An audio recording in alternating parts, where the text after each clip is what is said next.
Good morning, Mountains. We are live here in Warfield, Kentucky. JJ Pruitt to my left, Bradley Dameron to my right. And guys, we have started out Friday morning like it's a Monday, Bradley. Yeah, it's sometimes things go a little haywire and it takes us a minute to get going. I tell you, we come down here, got ready to get started, and JJ had unplugged the cord of the A10.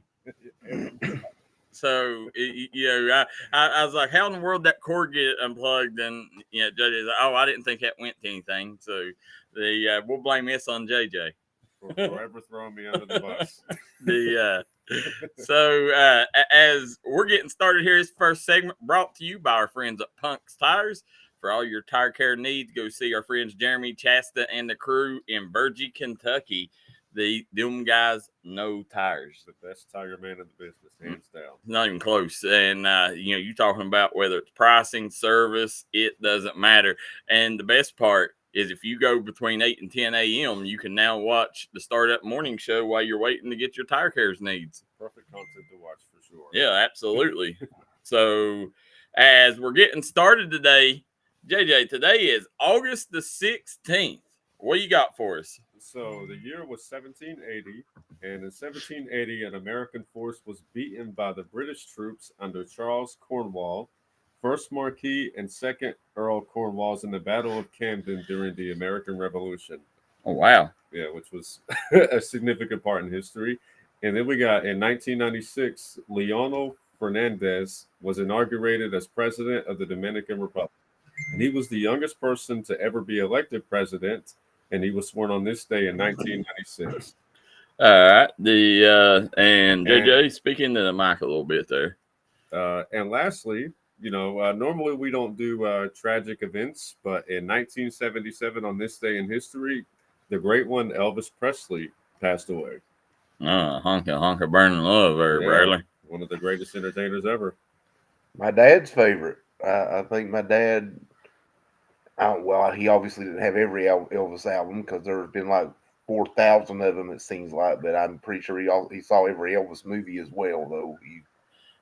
When I was a kid, that's what I'm not really old enough to remember Elvis singing. Yeah, I mean, I know a ton of his songs, nowadays. I love Elvis music.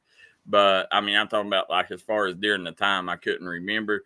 But the vivid memories I have of him is laying in the living room floor watching Elvis movies with my uncle and my aunt. And, so I've seen just about all of them. They used to be on TBS all the time, man. Yeah, and as we are sitting here getting ready, JJ, August 16th, another important day, 1954. Really? First issue of Sports Illustrated come out. Wow. Yeah, so changed sporting news forever, Bradley, and that's what helped inspire Bradley to become a sports writer. You laugh, but I did read Sports Illustrated a lot growing up. That was one of the things. I read a lot of different columnists. Rick Barry, Peter King, people like that really were, or not Rick Barry. What was his name? His last name was Barry. But Peter King was a big one. Then later Bill Simmons when he was writing for ESPN and stuff, things like that. So yeah, and they've been a lot of great stories come out of Sports Illustrated over the years, and there has also been a lot of controversy over the years. So Sports Illustrated has been at the forefront. Just a couple of years ago is whenever they put it out that they was going to stop print copies, Bradley. Yeah, that was a rough thing. Jimmy Johnson says he knows it was the Sports Illustrated issue that you was reading, Bradley. It was the swimsuit edition. Yeah. Listen, I never will forget that. Years ago, my parents he really liked Sports Illustrated. And and so they got it, and for months and months, we had, we just got Sports Illustrated. Then one day the swimsuit issue came, and That changed your life forever, didn't it? well, I'll just say this: according to my mother, that was the most horrible thing that ever came into the house at that moment. That was the worst thing. She was just like, "No, I think we're just putting this up." Well, I put it up all right. I put it up on my wall. I remember plain as day the Sports Illustrated, and one of the first ones that I remember as a kid, swimsuit editions, was Gabrielle Reese, the volleyball star, was in one. I remember the cover of the first one. I don't think I ever got to see it. I got to see the cover when it came in with the mail. Was Kathy Ireland? Oh wow, Kathy Ireland was on the first one. Well, not the first one, but the first one that I got. Oh, okay. Yeah, and that was because I was subscribed to Sports Illustrated for probably about 10 years straight. Yeah. I was too. You always, whenever you was at home, and you would always get them sheets of paper in the mail where it says, you can order 7 magazines for 99 cents, a month, or well, back then it wasn't 9 cents; it was like 10 cents a month. You order 7 magazines, and the only good one in it was Sports Illustrated. The rest of them was like National Geographic and Business Week and stuff like that. Stuff I had no interest in. I know exactly Yeah. what you're talking about. I had a football phone that I used for years that I got with a Sports Illustrated subscription in my bedroom growing up. It basically is. I do remember them. Yes, I do remember them. And, I remember ordering them, and my family didn't even know it. And they just started coming to the house. And so they ended up fitting the bill for it. But and then, I could remember in middle school, things changed for Sports Illustrated forever when ESPN the magazine come out. That kind of doomed them. So they stopped print editions a couple of years ago, and I really hate that because it's been such an important part of the sports world, throughout history. Well, and ESPN the magazine has since gone under. Yeah, and yeah. so they always had great content in ESPN the magazine, but it was hard because you couldn't put them in a magazine rack because they was so big. They was a lot bigger, and that was the first time. I don't know that I can think of really any other magazine that's that big. No, they were huge, at least like a monthly type deal. What I tell you, Darryl, and I know everything's gone to digital, and that's just today's world. But I do sometimes just miss being able to just pick up things in my hand. I do too, and read it. So like I don't do a lot of like ebooks and stuff like that. If I read a book, it's usually a hard copy of something. Yeah, they. I mean, I wish that we had more magazines. I remember going to book fairs, and I was always a magazine guy. I can count on one hand how many books I've read throughout my life. And at the end of the day, but I can tell you this: I've read thousands of magazines. Slam magazine. There was a period where about 3 years where I read every edition of Slam magazine. Slam magazine is still in print. Yeah, it's still doing well. Yeah. So guys, don't forget 8:30 we will have Zach Belcher coming on. But before that, JJ is going to tell us the August 16th birthdays. But JJ, before you get to the birthdays, we're going to look back probably 20 years from now. And we're going to say that not only whenever you look at today's day in history, right here is going to be one of the biggest. Today is D-Day for Malachi Moreno.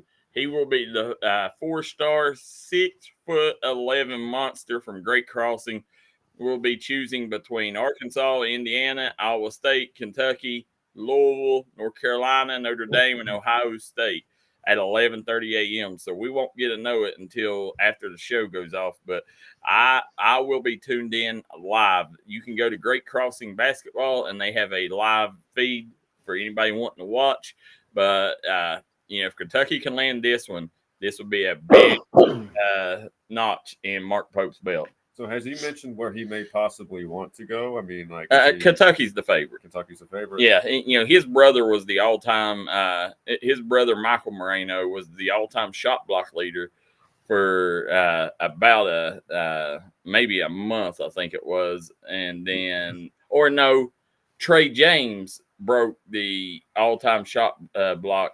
Martin County's Trey James, by the way, repping the hometown Cards tonight or today, and Trey James broke the record. A month later, Michael Moreno broke it, and he ended up going to EKU, having a fabulous career. But this is his younger brother, Malachi Moreno. Great kid. Met him numerous times. Very respectful. And I would love to see him in Lexington. He would be the guy that Kentucky can build around. And, news come out last week, we may have lost some ground on Jasper Johnson, that Jasper may be considering Alabama as his favorite right now.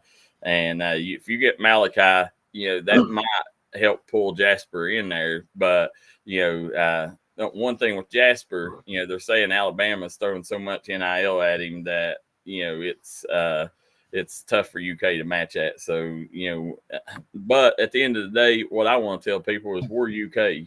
We need to find them funds to keep Jasper Johnson a hometown boy in Lexington. You would think that we would have them as well. I mean, one of the all-time leaders in national championships. I mean, a very prestigious school. I mean, you would think that we would have more funds to work with. You absolutely would.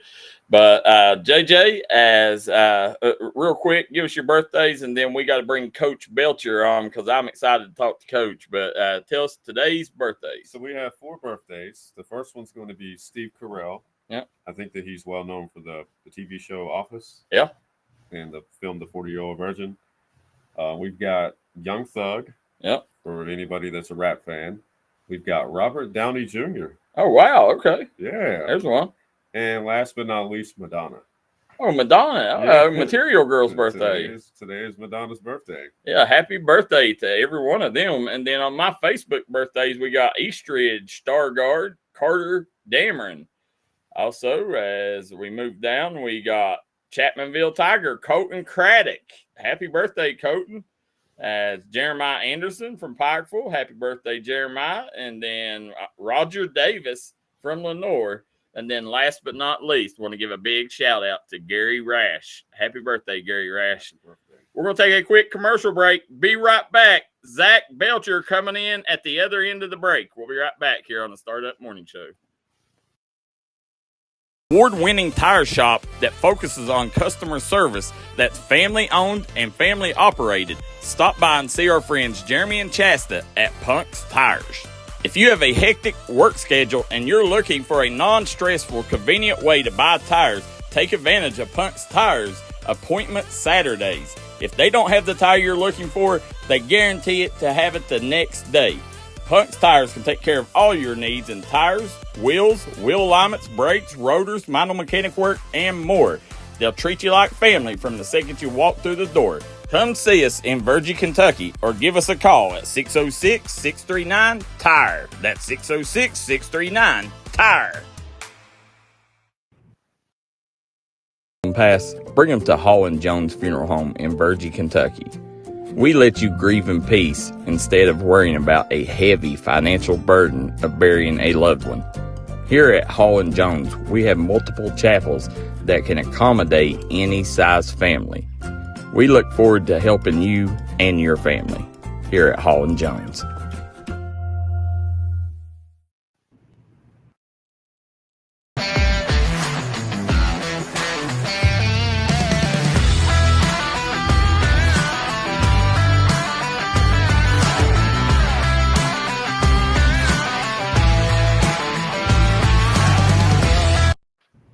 And we are back here on the Startup Morning Show. Guys, this segment is brought to you courtesy of our friends at Logan Bank and Trust. If you're looking for loans, go to Logan Bank and Trust. They make the process easy. Go see Logan Bank and Trust for all your banking needs. As we're moving on, guys, without further ado, we got JJ Pruitt, Bradley Dameron, and Zach Belcher, head coach of the Chapmanville Tigers. Good morning, Coach. Morning, guys. Can y'all hear me pretty good? We can hear you great, Coach. Thank you all for having me on, guys. Thank you all for having me on. No problem. And Coach, I got a bunch of questions, but me and Bradley always take JJ's questions, so we're gonna let JJ get to you first. Well, first of all, Zachary, I just want to say it's an honor to meet you. And I was trying to get a little bit of your backstory off of Darryl earlier, and he mentioned that you were a second-year coach. Yeah, this is my second year here at the Chapmanville program, but I've been here for about 11 years now. I started coaching here under George Barker in 2012, and been here with Rob Dial's tenure and James Barker's tenure. So tell me what it's been like for you to become the main head coach now. Like, what was your first season like with being the main guy? Oh, it was stressful. That's what I was telling Bradley the other day. Anybody that says first-year head coaches don't get overwhelmed and stressful is a liar. You're fine, Coach. Sorry. You're fine. But as the second years come on, my staff's kind of develops a little bit, and we're starting to mesh real well, and it's gotten a lot easier in the second year. You kind of know what to expect a little bit, moving what pieces need to be moved, when, and it's going smooth this year, and I'm excited for a good season. Well, that's terrific. What is your roster looking like so far? We've added some kids. As you get closer to school, you'll add some kids, and especially when kids school starts next week, we'll probably get one or two more. So we're right at 53, 54 kids right now on the roster. It's looking good. I'm happy with the numbers this year. Well, that's terrific. I got one more question before I let Darryl and Bradley get to it. Talk to me a little bit about the rivalries with your school and which game that you're looking forward to playing the most.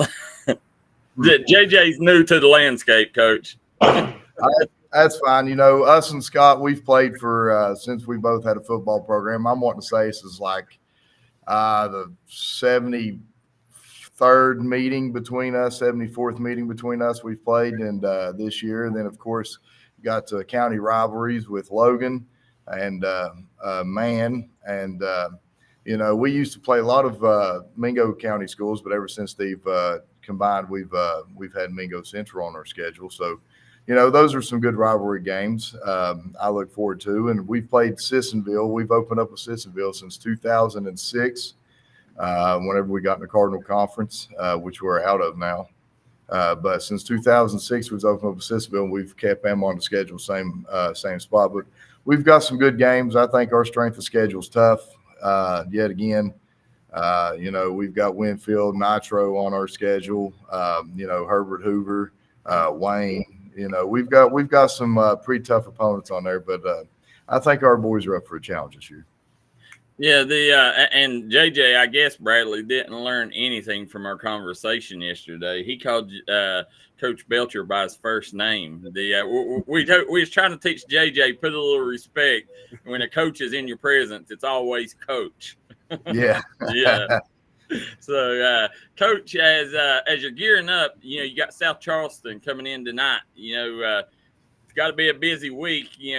This is game one of your second year. How nervous are you, to go out and, as a coach, going into this first game, preseason game, do you always wonder, like, did I get my kids prepared? Yeah, and you always worry about that. And scrimmages, you kind of gauge it a little bit, but you don't know. You try to get them in shape. And we done a lot this summer.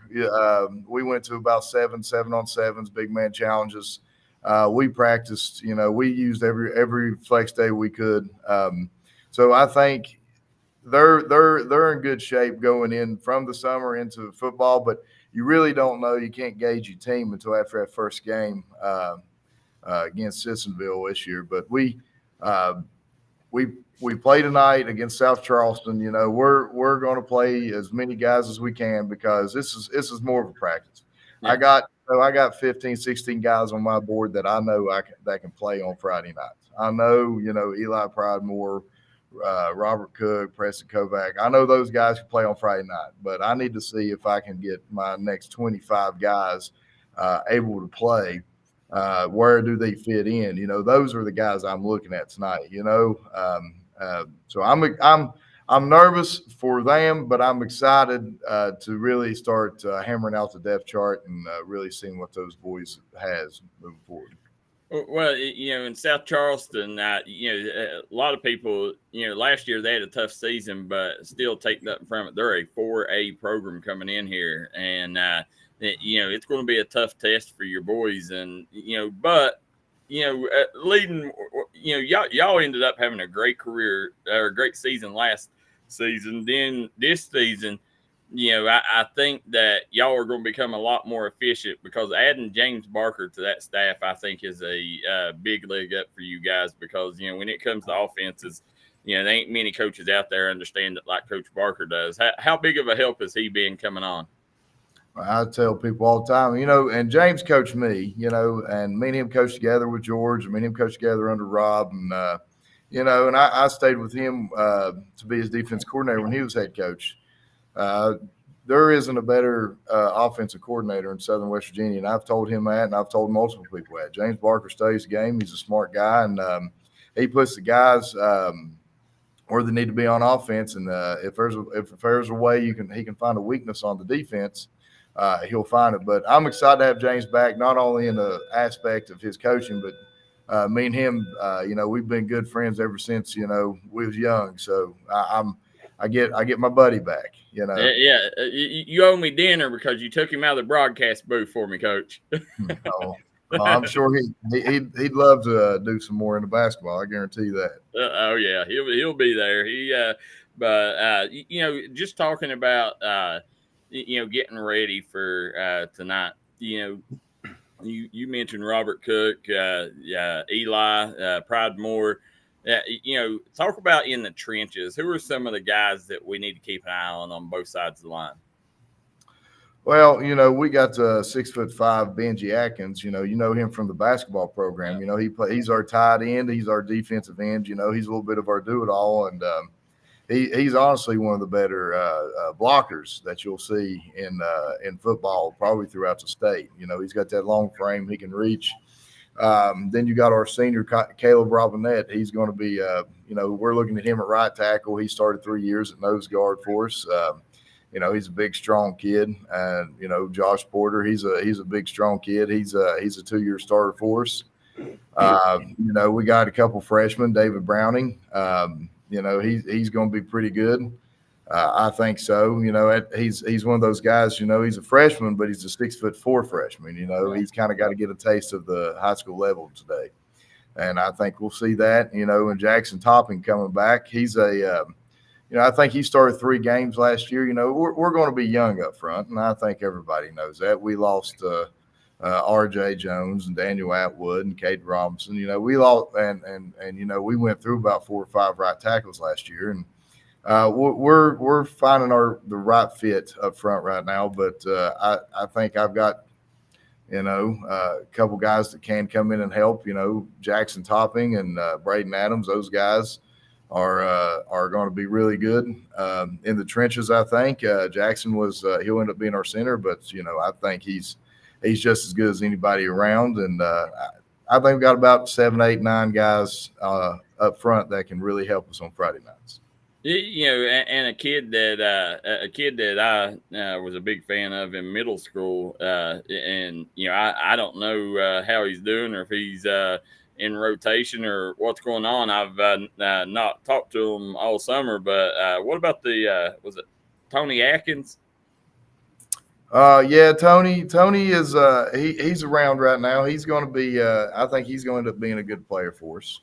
Yeah, he was one that I thought if he ever got things going in the right direction, that kid could be a stud. And but and then sitting here, y'all had you mentioned Topping, and then I know the middle school had Jacob Vance. Who had a great season last season on both sides of the ball. And then, I'm obviously, Dakota Dalton, the big quarterback, coming in, it's got to tonight, it's going to be them guys' chance to prove themselves to you, right? Yeah, those younger guys are going to have to step up a little bit. I'm wanting to see who can play. It's hard to come out there, and I don't care what anybody says, you plan on starting a lot of freshmen, you ain't going to be very good. No. But if you come out there and there's ways that those guys can find spots on the field. Every now and then you get an exceptional freshman. Eli Pridemore, he was a 4-year starter for my program. He's a first-team All-State linebacker last year. Sometimes those guys come in as freshmen and help a whole lot. But maybe, but it's according where. It might not be middle linebacker, it might not be right tackle. It could be our gunner on the right side on kickoff. It could be our third guy up on kickoff return. Just finding out what your niche is, where you fit in. Get in where you fit in. Yeah, absolutely. And now in the linebacking core, who's the stud in that room right now? I've got a lot of linebackers. I feel like that group is the one I'm happiest about. Right, we've got the most bodies. I think those guys have the best bodies on the team. Honestly, you're looking at size wise, and Preston and Eli, and then we got Dawson Atkins, which is also going to come down and play some guard for us, and he's going to be one of my backers. And Austin Killen is fighting for playing time. He's going to be one of my backers, and Andrew Topping. He's pushing, and then Jeremy Collins, Pearl Jam. He's also a running back. He's going to be one of my outside backers too. It's just hard to keep boys like that off the field. Now, did you just call him Pearl Jam? Yeah. Jeremy Collins is his real name, but I've known him as Little Pearl Jam ever since he's been a kid. How did he come by that name? Man, he got it down there in Hearts whenever he was playing for Andy Bender and Dave Wiley, and I don't know the true story behind it, but I know Dave Wiley gave him the name. All right. Well, I'm gonna let Bradley get to you here. Coach, we were talking a little bit earlier this week. Last season being your first year, you came in. You were pretty young in the skill positions last year. Just talk to me a little bit about how, one, you've grown into this year and how they've grown with you in their positions. Yeah. Oh, we was real green last year. We started a lot of freshmen, a lot of sophomores, very few juniors. I think the only seniors we really started was up front on the offensive line. Trying to think, we had Kelvin Lucas was a cornerback, but, some of those guys is the only ones we lost. We was real young in a lot of places. I think we're returning 9 or 10 on defense, and 8 on offense. We and some of those guys are still young. But I think growing in those positions, a lot of them got a lot of good reps last year, and we played 10 meaningful games last year. We went 5-5. We missed the playoffs by a little bit, but went 5-5, and we played 10 meaningful games, which means every game was a possibility. Like, we wasn't eliminated from playoffs till the last game. And moving forward with those guys, I think they committed to the off season. They committed to the summer program, and I think they've gotten a lot stronger, a lot better. I think they pushed each other. I think we've did a lot of things to make them a team this off season, and I think them becoming a team is real important. And we also talked a little bit. West Virginia moved to this 4-class system in football, and things changed. And I know way things are standing. Things are still changing. Huh? Things are still changing. Things are still changing. And earlier this week, we had some movement. Just what are your thoughts on the state of everything right now? I know you guys are the smallest in the AAA class right now. Yeah, we're a lot of guys have accepted their fate for the most part. I have, and the only thing that bothers me is whenever you start to try to schedule teams, and we're out of the Cardinal Conference right now, so those teams that we played previous years, we don't have to really play them no more. So I got to really sign contracts now and see who's going to play us. And then, you got to look at the point system, and, that's like this year. I don't know anything concrete. I don't know anything for sure. Only thing I know is rumors But two of the four teams he talked about double or triple A moving back down double A. We have on our schedule, and you got to start thinking, there's points. Are we going to still get triple A points for them, or are they going to make us take the double A points for them if we win or lose, whatever the case may be? Where does that put us playoffs? I mean, there's a lot of intangibles and stuff like that when it comes to that and scheduling, and I just hope they figure it out. That's all I can say, and I hope everybody's happy with it whenever they do. And this year, you guys, I think it look like you're poised. I really do feel like you're poised to have a better season. And what are your pure expectations coming into this year for this team? Oh, always, it's boom or bust, man. We're going to make it to the playoffs and win the county champ. We always have it. We want to win the county championship, which is whenever you beat Logan and Man. You always want to make it to the playoffs, and of course, you always want to make a run to the playoffs and hopefully make it to Charleston this year over at Laidley Field to play for a championship game. But in my opinion, I think that we are a team that can play with anybody, anywhere, and I'm hoping that we get to show that this year. And last year, I really feel like you approached this job, with a bit of a workman's attitude. I remember you telling me last year one of the slogans you used, was brick by brick. Mm-hmm. One that, how's that continued on for you from last year? We built a good foundation last year, and I always like saying that brick by brick because the teams in the past is what's helped build this program to what it is today. Going all the way back to the undefeated seasons in '85 and '86. Going back to playoff runs in the '90s. I came in, I played my first year was 2005. George Barker's second year, we went 3-7. We weren't very good that year.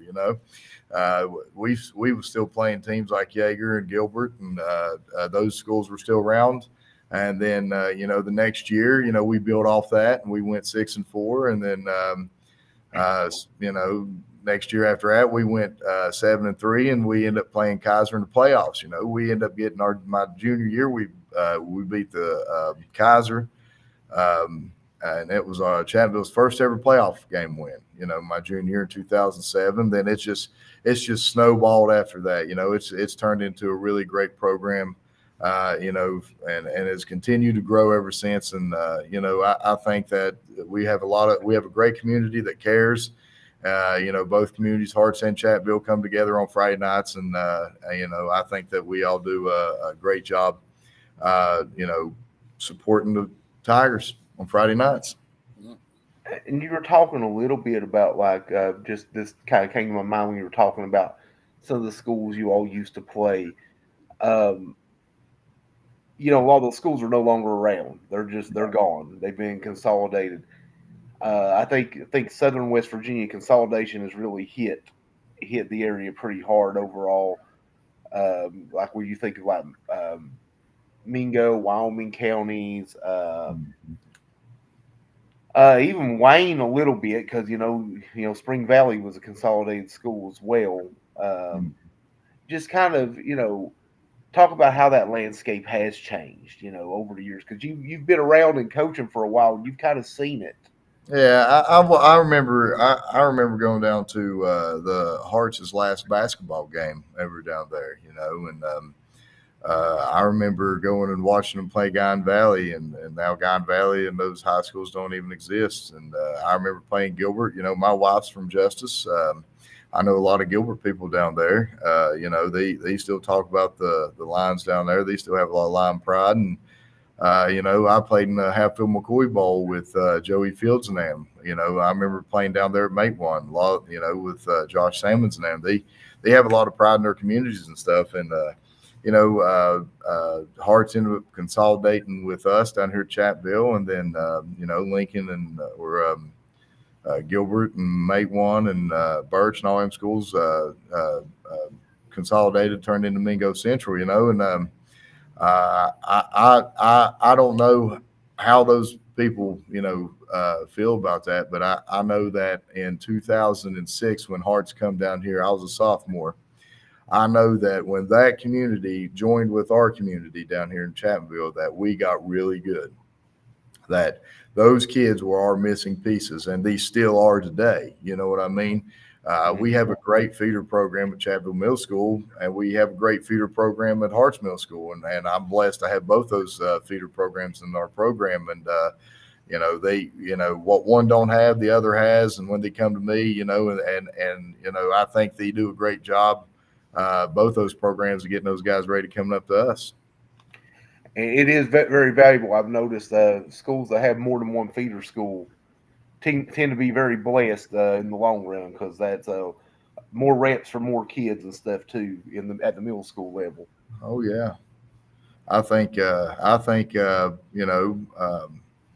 lot of our skill guys on this team are from Hearts, and and it could flip next year. A lot of our skill guys could be from Chattanooga, and our line could come from Hearts. You know what I mean? It's great because both those guys get to play. Both those teams, play full schedules and get all the experience they can coming up. And I'm very happy for that. Well, as you're sitting here, we got a lot of great comments coming in. Gideon Jarvis says lots of experience and coaches on this team, looking for the Tigers to make a run this season. Bailey Belcher sending her love. Then you got Jimmy Johnson says, in Kentucky, don't forget, guys, everybody hated the RPI system at first, said, but now we've got the best matchups in the semifinals and the championship. So, it's just a unique system, especially, y'all's moving up a class. What do you think about, going from AA up to AAA, and how's that going to affect the Tigers? Football, it affects football a little bit than basketball and baseball. I think, I don't know exactly who their section or region has become now. I think Lincoln County's in it and Wayne. Those guys, but us playing AAA ball, it's always been the same. The same opponents that we've had to beat for the past 30, 40 years is moved up with us.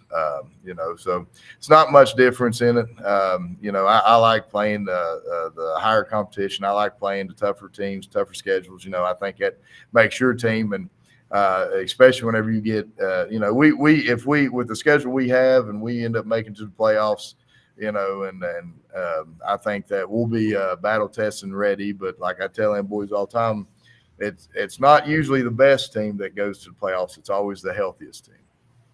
The Jimmy Johnson wants to know, what kind of offensive scheme do you run, Coach, or what kind of defensive scheme?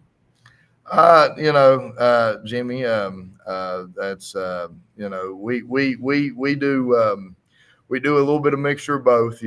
Defensively, we're going to match your front with our front, and offensively, we're going to, Chapmanville Tigers has always had the MO of we're going to run the ball, and we're going to try to continue that. And we just got to do a good job in game of finding the ways to run it. Do a good job on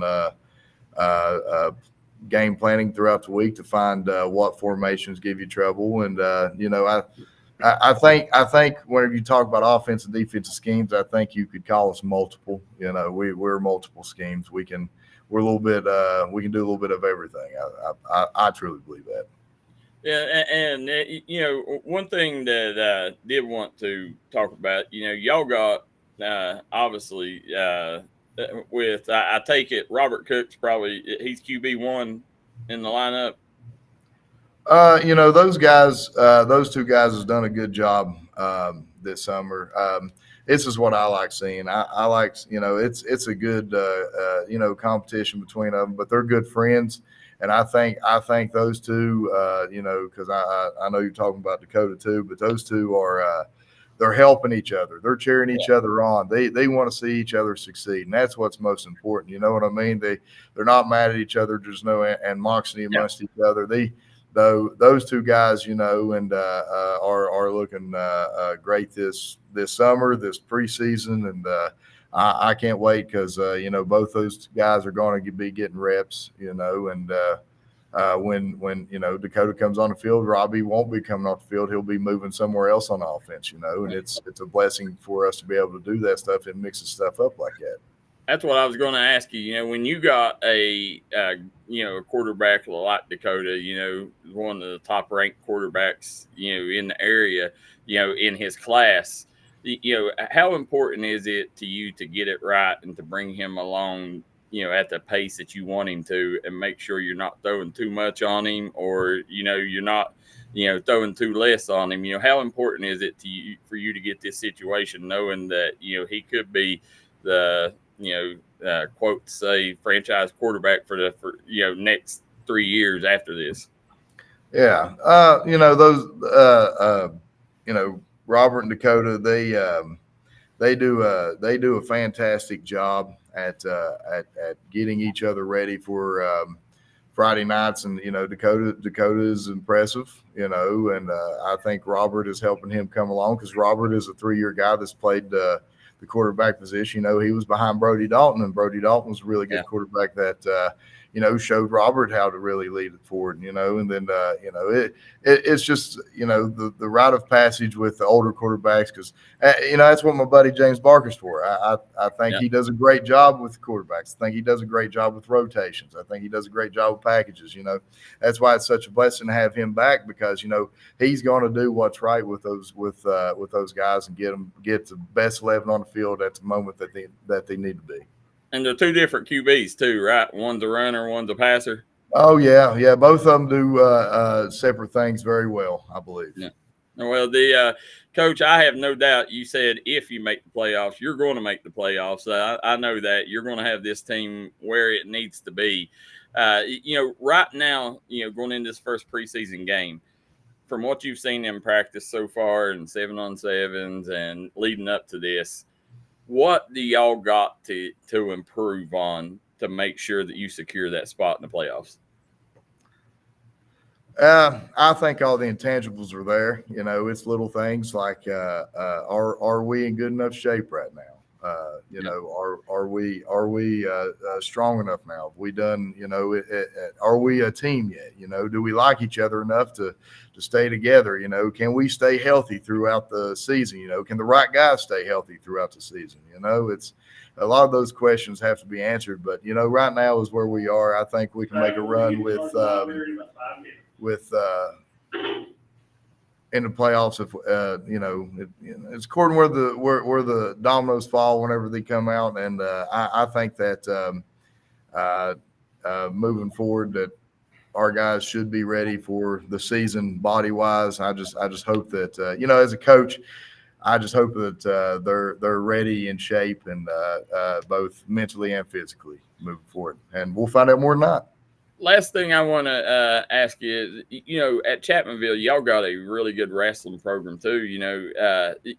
How much does that help you as a football coach to have a school that has a wrestling program? Because we see a lot of coaches mention that don't have wrestling, saying that the schools with it has a big leg up. How much does that help your program? I think 6 of my 11 starters are on the wrestling program. Wow. I could see whenever they lock up with somebody, just the way they move their bodies and use their hands is just different than anybody else that don't do wrestling. I think it does nothing but help your program. And, I wish we had one when I played, I'll be honest with you.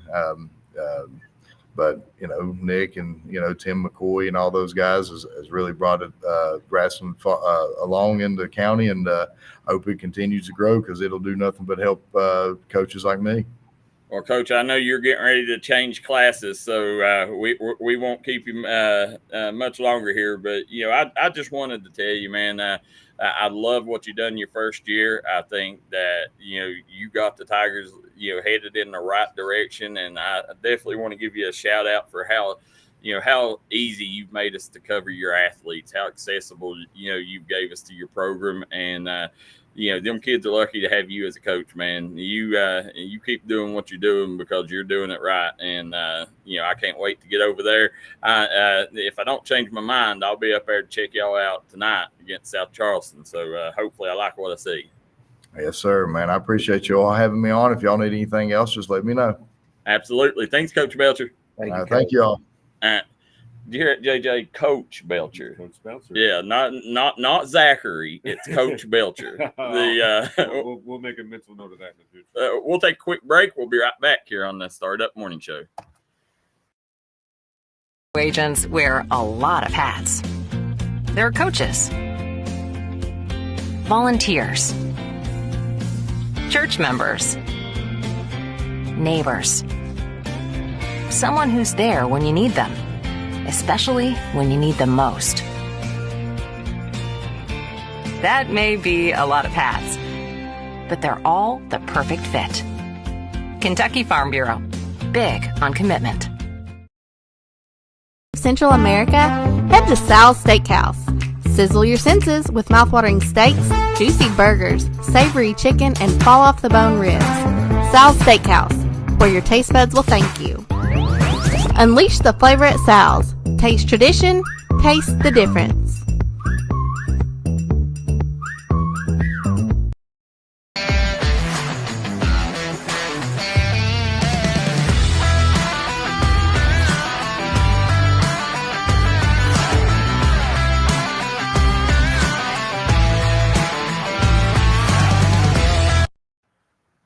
And we are back here on the Startup Morning Show. JJ Pruitt, Bradley Dameron, and Darryl McCoy. This segment brought to you courtesy of our friends at Jim Marr Services.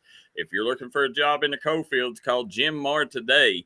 Jim Marr will give you a job where you can support your family with ease. Good pay and a job that will give you a career that will last you a lifetime. That's Jim Marr Services, located in Logan, West Virginia. Guys, Bradley, Coach Belcher, I'll tell you, man, he done an amazing job in that interview. He did. He's a really well-spoken guy. And, when I talked to him a couple of days ago, he definitely has a vision for that Tiger program. And, he kind of came in at a transition time. They lost quite a few skill guys and had a lot of guys to replace. And now this year, he's those are a year under his belt with those guys having a year of experience and getting some new guys in. I think Chapmanville is going to be quite a bit improved. The only question will be up on the offensive and defensive lines, but I could tell how he's grown over a year as a coach. Last year Bradley got to interview him, and a little behind the scenes. Like Coach didn't want to give much away last year, and I think he was afraid to speak last year because he's afraid he would say something that he didn't want to say, or give something away that he didn't want to.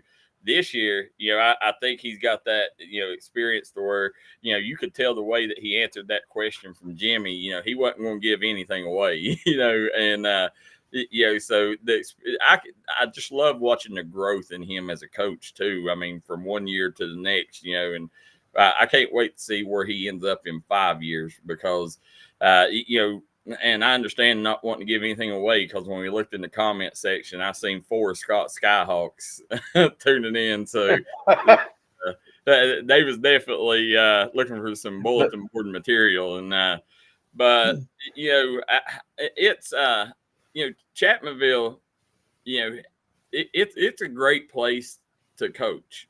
But one thing that Coach Belcher is trying to overcome is it's always been known as a basketball school, and, he's slowly trying to change that, and I think that he'll get it there, and this year, this is going to be the year, he's going to see where he's at, where this program's at. And the thing is they got so much young talent. In 3 years, this is going to be a team that's got a chance to compete for a state title. And if they can make the playoffs this year, that will inspire people. Kids want to come even because it's like, well, wait a minute, he's a second-year coach and he already took them to the playoffs with this young of a team. I mean, I'm like you in 2 or 3 years. I mean, Jacob Bruford says, "Does anyone know if Scott will be as good as he was last year?" Well, Jacob, Bradley's the one doing all the previews and stuff.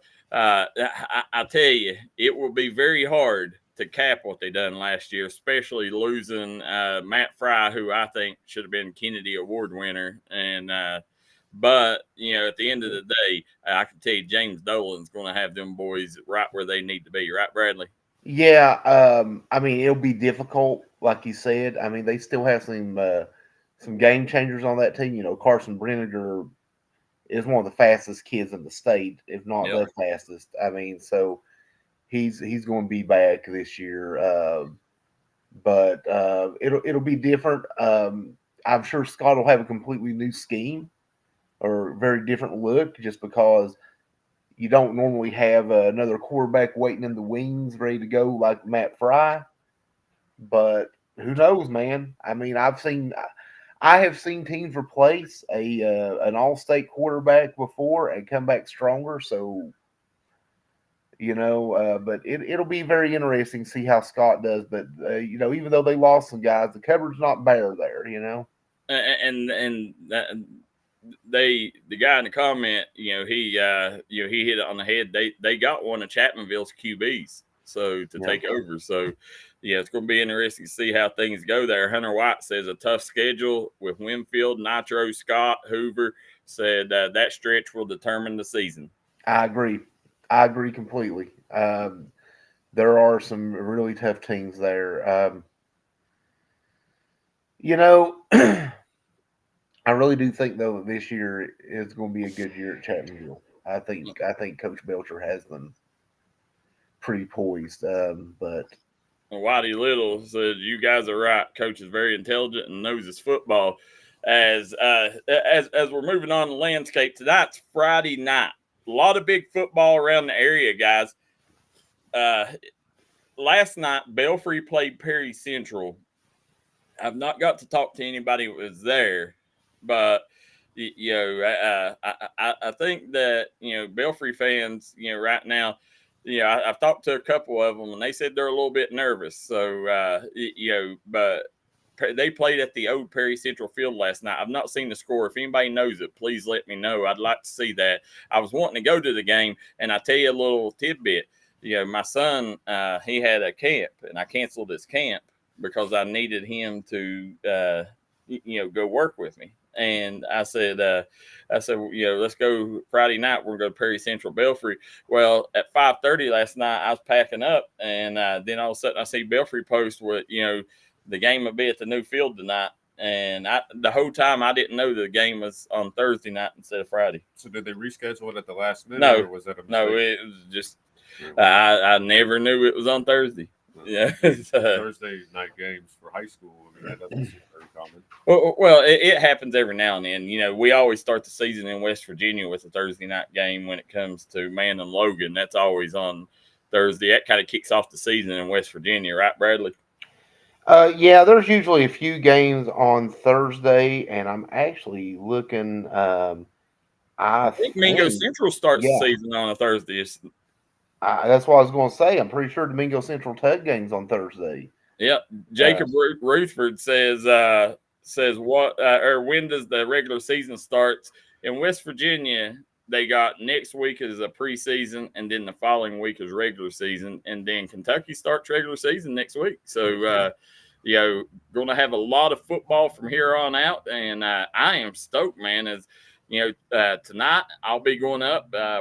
Supporting my guy David Jones and the Mingo Central Miners as they take on the Johnson Central Golden Eagles. And, as we learned yesterday, Aiden Burke, he's trying to warn them boys and get them ready. Like, Johnson Central, they'll come up here and smack us in the mouth. We got to be ready to punch back, and but I think it was awesome that David Jones and Haiti Ford was able to move that game until Thursday because, all eyes are going to be on Friday night.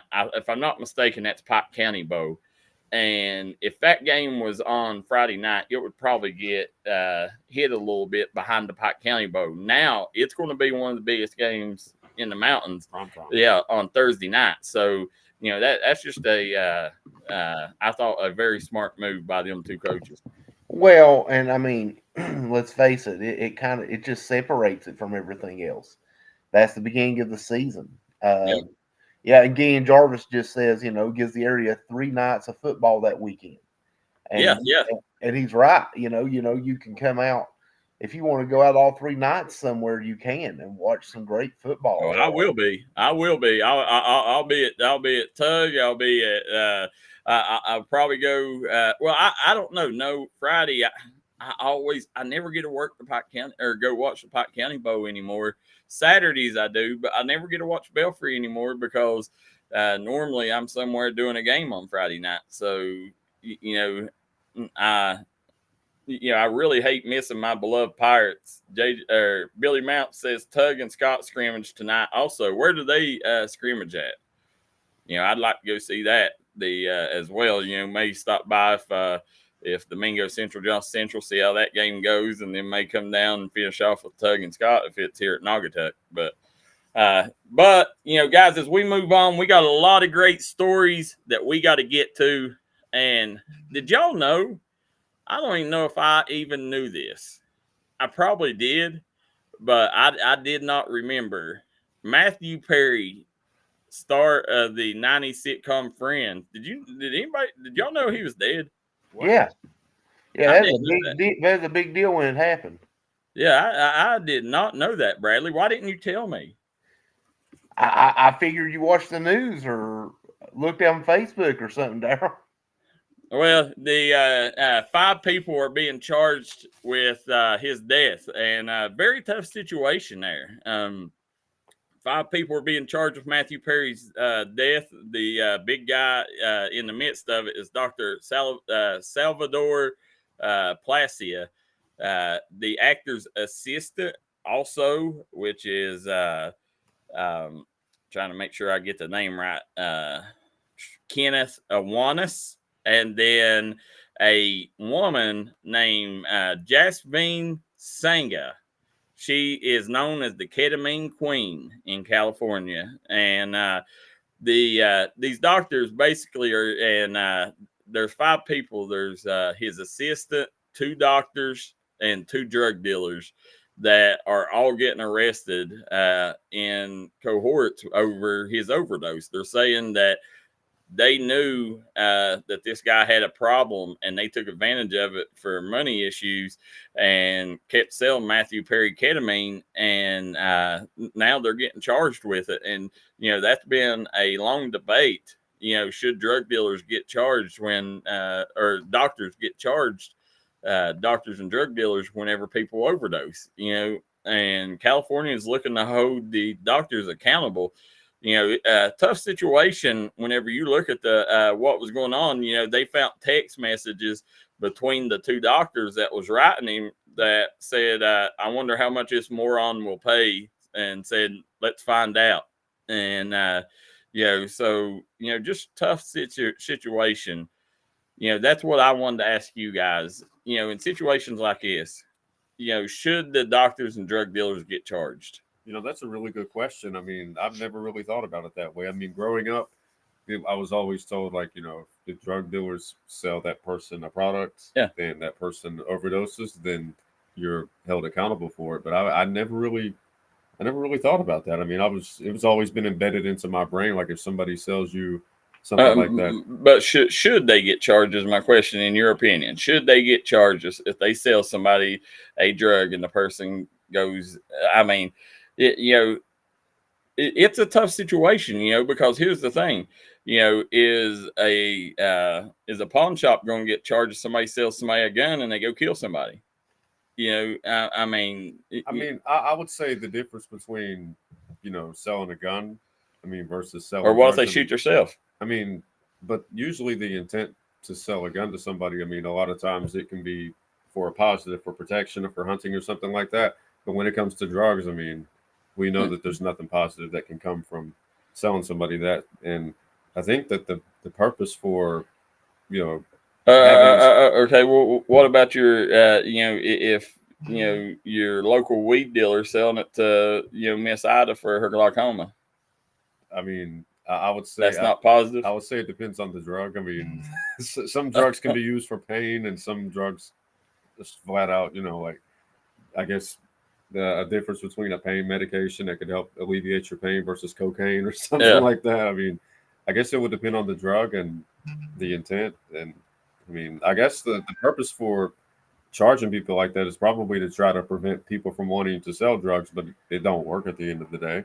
No, not at all. And so what's your thoughts on it, Bradley?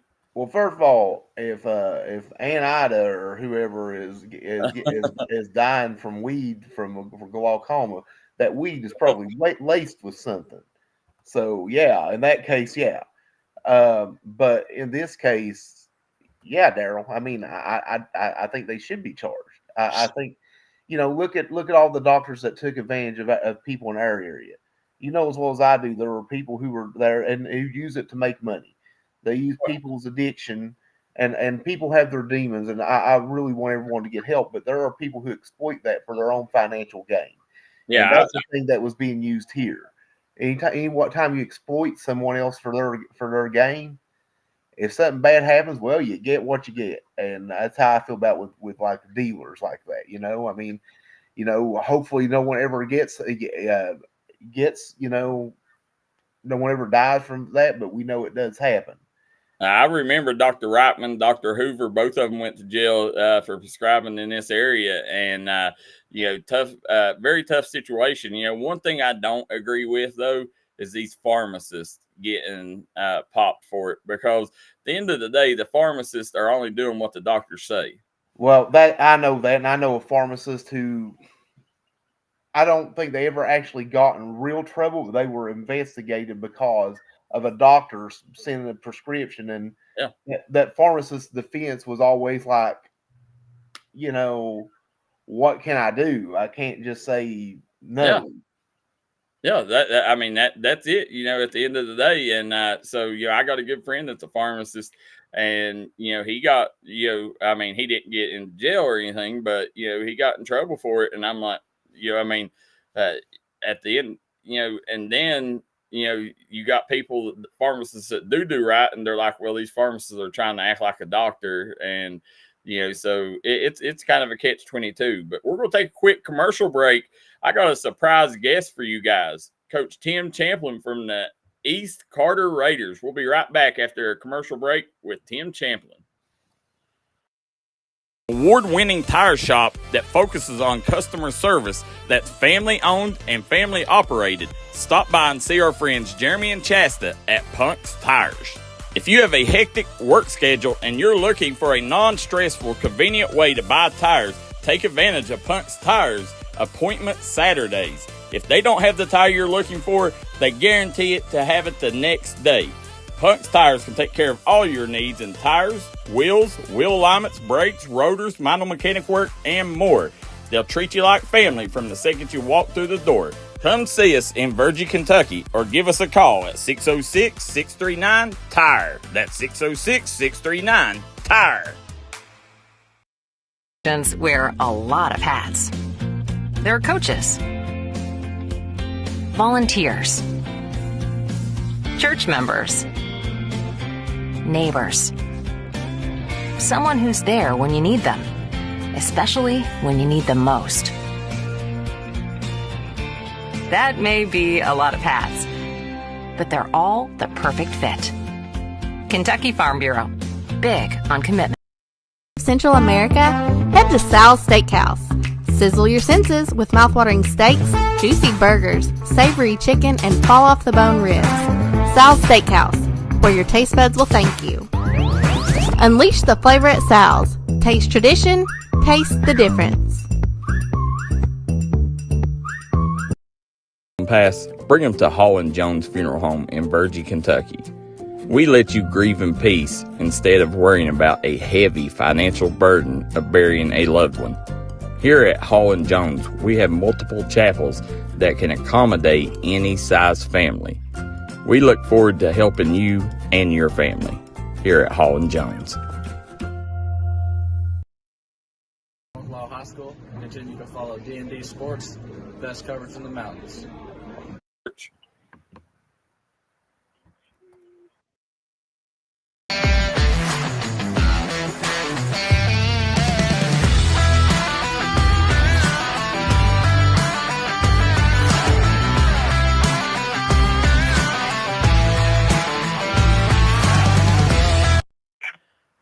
All right, guys, we are back here with East Carter head coach Tim Champlin. Coach, good morning. Good morning. Appreciate you joining us. These guys right here were surprised. They didn't know. I didn't tell them you was coming on, so they was definitely shocked to see you. But I wanted to get you on here, Coach. I seen you this summer over at Shelby Valley, and in 7-on-7, man, y'all look pretty good right now. How going into this second week of preseason, how satisfied are you with where your team's at right now? We still got a long ways to go, but I like our effort right now. We're starting to come together as a team, starting to figure out who we're going to be offensively and defensively.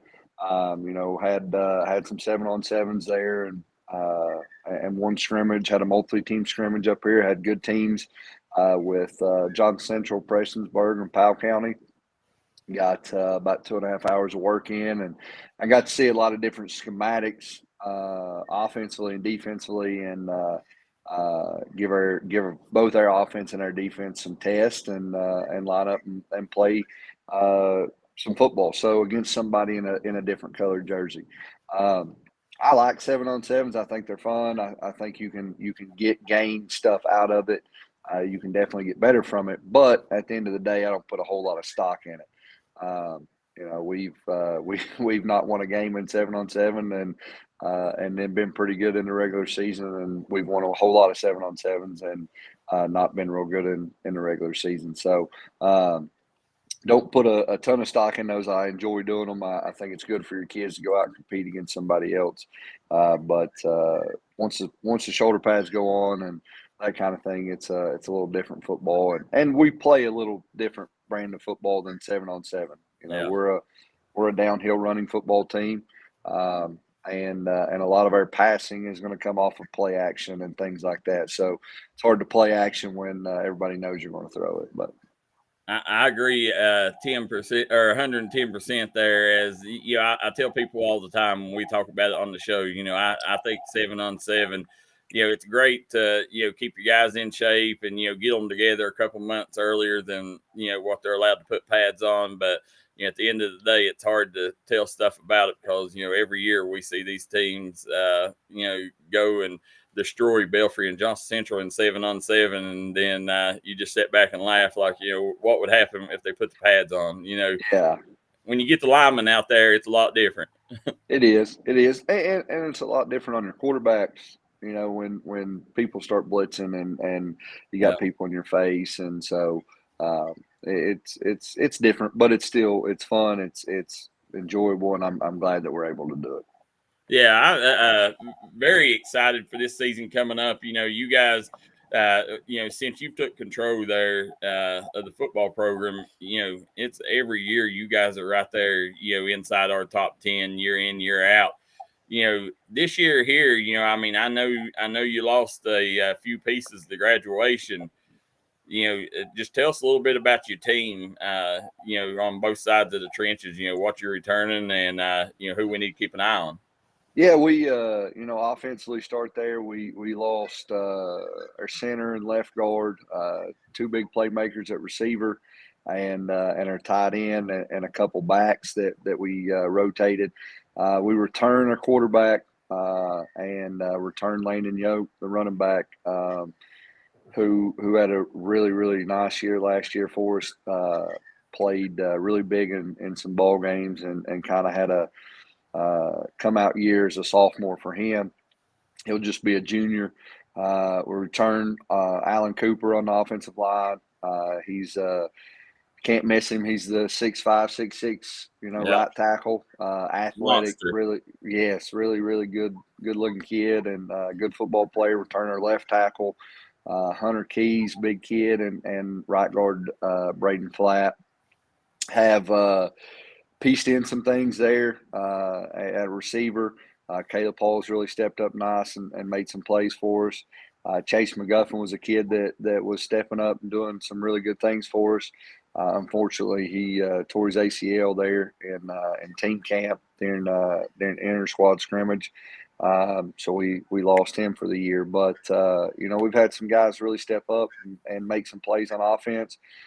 We're still trying to figure out a few things. Rylan Fowles returning, Speed Demon kid that really does a good job for us getting the edge, and when he gets the edge, he's hard to catch. So, but then defensively, we lost 9 of 11 starters. So we'll be replacing a lot over there. But in saying that, we graduated 9 starters, but we returned probably 7, 8 guys that played for us defensively at some point or another on Friday night and got some reps. So it's just piecing those guys in there, getting them those good quality reps that they need in these scrimmages. Adjusting, fixing their mistakes, and getting better. Yeah, well, I'm gonna let these guys get to you before I steal all their questions. So go ahead. All right. Coach, it's a pleasure to meet you. As I tell every single person that I talk to on here, I'm still learning about all the coaches and all the players and all the teams. Can you talk to me a little bit about your rivalries? And also, can you tell me about your background as well? Like, how many years have you been coaching? Can you tell me who were some of the coaches that you may have taken you under their wing whenever you first got started? Yeah, for sure. So I'll go all the way back to playing. Played at Pikeville High School under Chris McNamee for 3 years, and then Mike Jackson was my head coach my senior year. Got into coaching shortly after graduating. Went to play, got hurt, and couldn't play anymore. So I got into coaching pretty quickly. Mike Copley, who was the defense coordinator there my senior year, kind of took me under my wing. I got hurt my senior year and had to miss a stretch of games there, and they kind of made me a student assistant during that time, and really fell in love with the game. Thought, maybe this is something I want to do. So going to play, get hurt, and just trying to figure everything out. And Copley took me under his wing, kind of got me going, and helped me out. And he's one guy. Him and Mike Jackson are 2 guys that I really, really appreciate. They played a major role in my coaching career and getting me started. But I model a lot after Chris McNamee, Mike Jackson, Mike Copley, playing for those 3 guys. And the way that they approach the game and approach the teams, and the family atmosphere. It was more than football. And so I've tried to carry that over.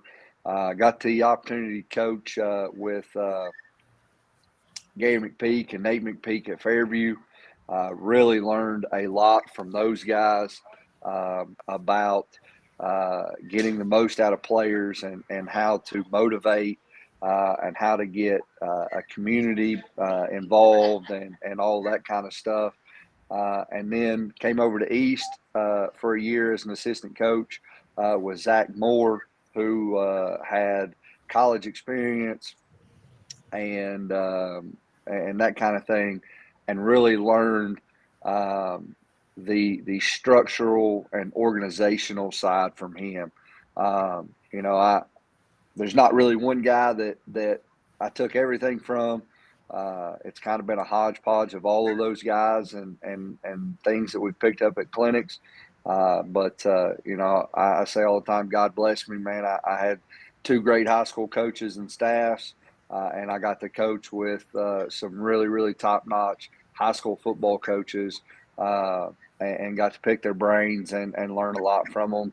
And so when I got the opportunity to be a head coach, and kind of took everything that all of them did that I liked and molded it into one and into a melting pot, and kind of went that route. So that's a little bit about me and my coaching history. But our rivals here at East Carter, you got to start with first the county rival, West Carter. I'll be real honest with you. Coming in, I didn't realize how big that rivalry was, and how important that rivalry was. Yeah. And so I learned quickly that one we had to win, and so and then outside of that, I think we have picked up a few rivalries Seems like us and Greenup have played about every year, and that's become a back and forth game. And then our district rival, I would say, is probably Russell. Especially here in the last few years, we've really made that game competitive and been able to win it a couple times, and so that's really become a big game. Especially last couple of years, both of us have went into that game undefeated in the district, and so it's really mattered. Put a lot more on the line, I guess you could say, for that. So, what has been your biggest challenge as a head coach? Oh man, there's challenges every day. The biggest challenge, I think, was getting our kids to believe in themselves. Graduating from Pikeville, that mentality of the Pikeville across your chest, man, that meant something. And when you went to play, you knew what you were playing for. And so getting that culture here of East Carter, that's got to mean something, and we got to fight for that. And every time we put it on, we got to be proud to wear it. And so just getting that culture in their program and that kind of thing, I think was an uphill battle. But once it took hold, I think we've seen we've seen the benefits of it.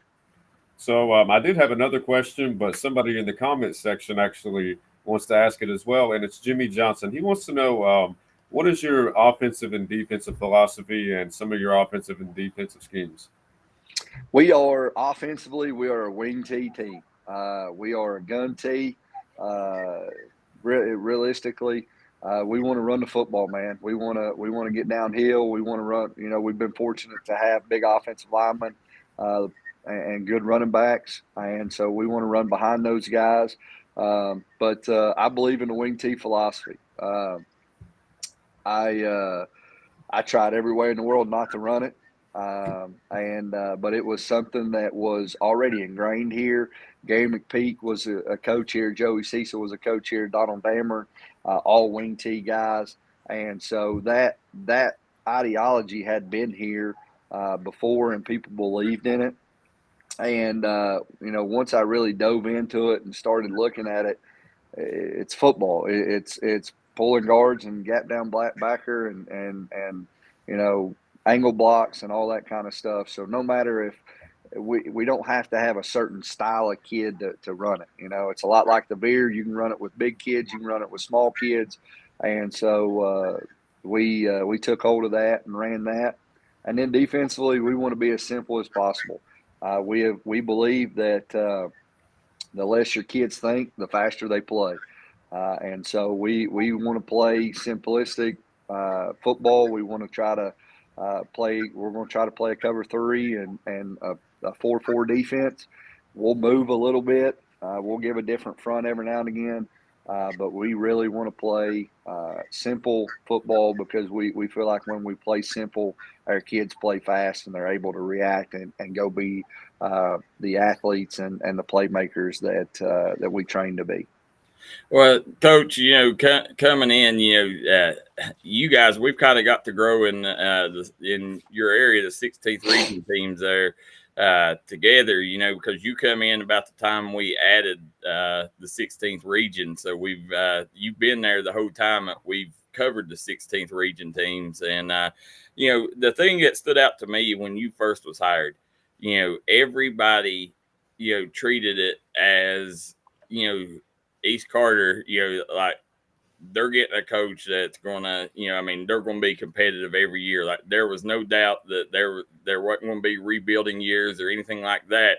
And then when I hear about your coaching tree with Coach Mack and then the McPeaks, I didn't know the McPeaks that you had coached under, but now I see why everybody had such faith in you because, I know that them, 3 coaches together there probably had you ready, but going into your first year there, you had some horses, how much easier did it make it to have talents like, what was his name? Charlie Terry and those guys. Well, that was about year 6 there, I think, of being here.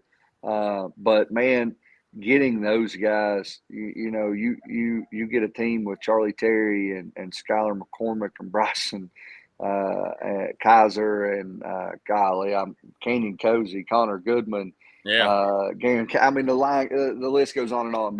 But those guys were fun to coach. They loved the game of football, and they were competitive as all get out. They definitely made coaching a whole lot easier, and made us look really good when we weren't, when we probably weren't as good as some people thought we were. But I've always said, good players make you look great, and they did that for our coaching staff for sure. I'll never forget coming up there. I think it was regional championship, maybe, or I don't know if it was a regional championship. It was in playoffs when Belfry come up there, and it was Isaac Dixon versus Charlie Terry, and that was a cold game that night. But the atmosphere there was unbelievable that night. One of the best football atmospheres I've seen in a long time. State semifinals. We've had 2 runs here in the last 3 years. And been beat out by Mr. Football and a Hall of Fame coach and Isaac Dixon and Coach Haywood, and then the running back from Bell County and Coach Hilton. But Isaac Dixon and Coach Haywood, both unbelievable football player and an unbelievable football coach. We talk about Coach Haywood all the time. He's stuck to his guns. He believes in what he believes. He built a program running the Veer, and he's going to continue to run it because that's what he believes in, and he's done a great job with it. And so, we want to mimic our style after that. In a sense, we're old school wing tee football. We're going to play downhill. We want to play gritty, hard nosed football, and we don't want to. We don't want to change our identity because the times are changing. We believe in what we're doing, and I believe our kids believe in it, and our fans believe in it now. Haywood has perfected it. I mean, it's one of them, when Belfry comes to town, you know what they're going to do. It's your job to stop it, Yeah. And, he don't throw any, he don't try to hide anything or anything like that. You know what Belfry's going to do. But, you guys, I mean, y'all are one of my favorite programs up that way because year in, year out, y'all's really good. You've been about as consistent. You guys, Ashland, are probably the 2 most consistent teams up there because in recent history, Russell's had a couple down years here recently, but I have no doubt that you will have your guys prepared. That's when you talk about top coaches. I don't think you can name 5 coaches without mentioning you, the top 5 coaches in the area, and you're one of the younger ones of that list, but. Coming into this summer where you've seen your guys heading into tonight's preseason game, who do you got tonight? And, what do you got to try to work on to make sure that y'all's the best form of yourself for week 1? So I mentioned earlier there, first of all, thanks for those kind words. I don't know if I'm in that list there, but I'm fortunate to have some great assistant coaches, and we've been very fortunate to have some really good football players. And we all know that those 2 things are what matters the most. But I talked about this a minute ago. Last week we played in a 3-team or 4-team scrimmage here at our place, 10-minute running clock of offense, and then we rotated and did a bunch of stuff. And so I think we've got 57 kids on our roster, and we probably played 35 to 38 of them in varsity reps there that night because we got to build some depth. I said we graduated 9 of 11 on defense. We graduated 13 seniors last year, or 12 seniors last year, and we got to replace those guys. So we need to build some depth and get some guys some reps. And at times we looked really good last week. At times we looked really bad. But that's the point of a scrimmage. That's why there's no score kept, no wins, no winner, no loser. Everybody comes in and gets good work. And so that was big for us. Now, the next step of that is to build off of that going into the night. We go down to Lawrence County and play in the EKC grid there tonight. It is more game format. We're, first quarter, second quarter, kickoff, all that stuff, down and distance, punts. So we'll have a lot better idea after tonight, going down there with those guys and playing. I think Coach Short does a phenomenal job there at Lawrence County. They are really tough, really talented year in, year out. And so going to give us a good look and a good test and let us know where we are. Our goal for tonight is to again, try to build some depth, try to get some of those, 35, 38 kids that we played, probably narrow that down a little bit and try to get some real live game reps in a situation that really matters of down and distance and that kind of thing, and see who can step up and make plays and that kind of thing. And, looking for a quarterback to have a good night, really like to get him going early. I think if the weather holds out, it's a year that he could have a big year potentially, especially with a running back like Landon Yoke beside of him. A lot of eyes are going to be fixated on him. So we want to try to get him going early and see what happens. But at the end of the day, we want to execute and we want to be clean. I want to see great effort. I want us flying around and I want us to be physical. If we can do those three things, I think we got a chance. No matter the outcome of the game, we got a chance to be competitive throughout the year. We can fix, how to block trap and how to block sweep and where to line up on defense. But you can't fix great effort and flying around and that kind of thing. Go ahead, Bradley. I just want to talk a little bit about, last year you had a great regular season. Then you had that tough loss to Bell County, in the playoffs. Yeah. How are you trying to take that, to kind of springboard you guys into this season as well? Because that was a tough way to go out. It was, but, a tough way to go out, but it's also the second time in school history we've ever been in a regional championship game. So, those are things that's a success for us. And so getting to that game was a goal of ours. Competing and winning that game was another goal. Obviously we didn't reach that, but we know what it takes. We were one play away from winning it. But I think we took a step further, from 2021 there when we got beat by Belfry in the state semis, played again, same level of opponent in Bell County, just a game earlier. And so we know what it takes to get there. We know what it takes to win it. Now it's just putting that time in, putting that effort in, all off season and all season, and making sure, every rep counts. Every sprint you run counts. Every time you take a play off, that matters. And so I think our kids realize that we want to play at a high level consistently. And to do that, you have to consistently work with great effort. And, with that being said, I'm sure, you're continuously playing at like a high level, and that culture keeps kind of like breathing upon itself, you know. What changes have you seen in the culture just, since you've been there? I mean, I've seen our kids, just the go from showing up when they had to doing work on their own, to doing the extra work, to taking care of their body nutritionally and that kind of thing. It's a process. It's, first of all, you got to get them to show up when they're supposed to. Then it's a process of getting them to do the extra work or to work hard while they're there and show up, in the off season when it's not mandatory. And then, I think the final step is getting your teams, when you get your community and your families to buy into the eating right and taking care of your bodies, getting plenty of sleep and doing those things. Yeah, Coach. Now, Coach, have you got to play against Pikeville?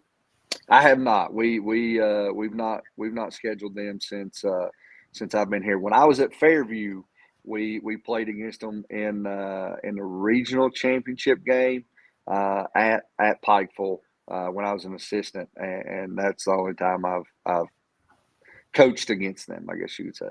I'm sure that's a game one day in the future when you get your team right that you definitely want to play. And there ain't too many people licking their chops to get the Pikeville, but I'm sure it would mean a lot to you. I mean, it would be. I got a phone call there inviting us up to the Pike County Bowl for next year, and Wow. we've already got our schedule filled, and so it was a great honor for me, anyways. I know what that game means, and so it's a big time bowl game in Eastern Kentucky, and so just being mentioned in that, I felt like was a great honor for our football team. We were unable to accept due to already having our schedule filled, but I do. I don't know if I'm licking my chops to go play Pikeville and Belfry, but I think that eventually, hopefully, if we continue to get better and grow and sustain some success, I think it is a game that would be probably likelihood of it happening would be probably pretty good. Yeah, I'm sitting here looking. Start your season with Estill County, end it with Martin County. I know they rearranged the districts a little bit. Just as you sit there, Estill County, you get at home on August 23rd. Estill County was a last year. I think they shocked a lot of people. They was a lot more competitive than what people thought they was going to be. How hard is it, to keep your boys, from looking forward to a West Carter game or, Rowan County, Boyd County, and not to look over that first game against Estill County? Well, last year we did look over it. We went down there and they got us. They beat us. Coach Markham was the head coach, and so Coach Markham, good buddy of mine, he does a phenomenal job with that program, or did a phenomenal job with that program. He's no longer there now, but they're hard-nosed football team. They line up. They're going to give you everything they got, and so I always enjoyed playing them. It was a good test for our team. But one of the ways we talk about the district obviously early, and we want to compete for a district championship, and we want to do some of those things. But we don't talk about teams until it's the week of. No matter who we're playing, that's our focus. This week we've focused on Lawrence County. That's who we're playing. This is our first real game prep for the season, and so that's been our focus. After the game tonight, I tell our kids, you get 24 hours, win or lose, you get 24 hours, enjoy it, and then we'll start talking about Estill County, and we'll get prepared for them and start doing the game prep and the breakdown and do that, and then we're going to go game by game throughout the whole season, and I think that's the best approach. Obviously kids are going to talk. They're on Snapchat with each other and Instagram, and I'm sure they're saying things to each other about, we got West and whatever. That's a rivalry game. I get it. Yeah. But at the same time, they've learned, in the football field around me, around us coaches, we don't talk about anybody else until they're on the schedule that week. And that's our focus is the task in hand, and let's take care of that. Let's take care of business, and then let's move on to the next one. Yeah, that's and the last thing I want to end on is, there's a lot of talk of consolidation there in Carter County. From the East Carter folks, what are y'all's thoughts on that? And you ain't got to go into it too much, but just where do you stand on that issue?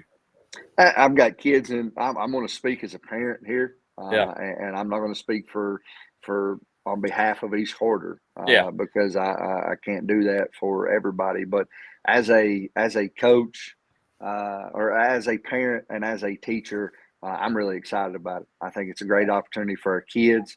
I think it's going to allow our kids and our future kids and future generations to have things that many don't, or that we don't currently have.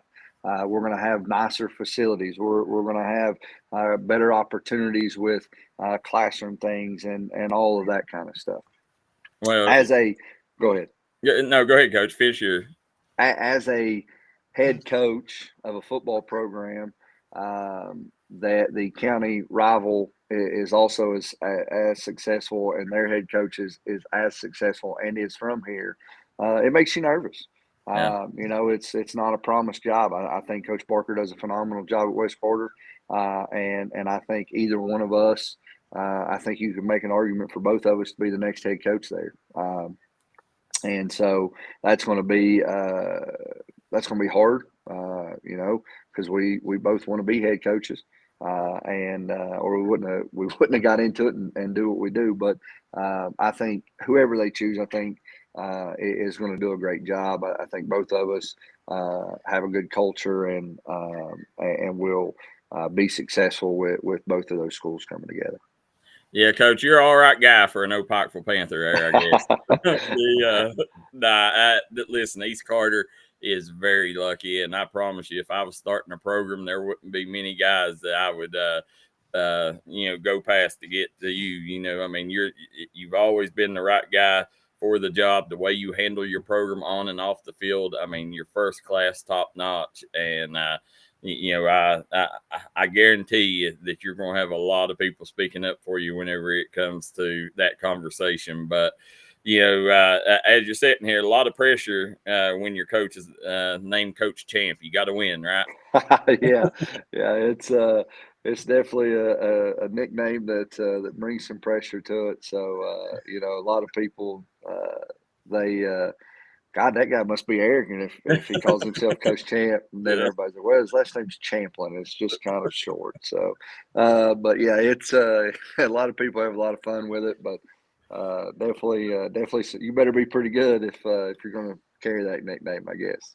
Well, Coach, I tell you, I appreciate you joining us, man. I definitely want to thank you for always making it easy to cover East Carter, and always opening the doors for us to come cover you guys. And anything that you need, we're here for you. And I am stoked to see what you do in week one. And if you need anything, we're here. And till then, good luck tonight against the Bulldogs.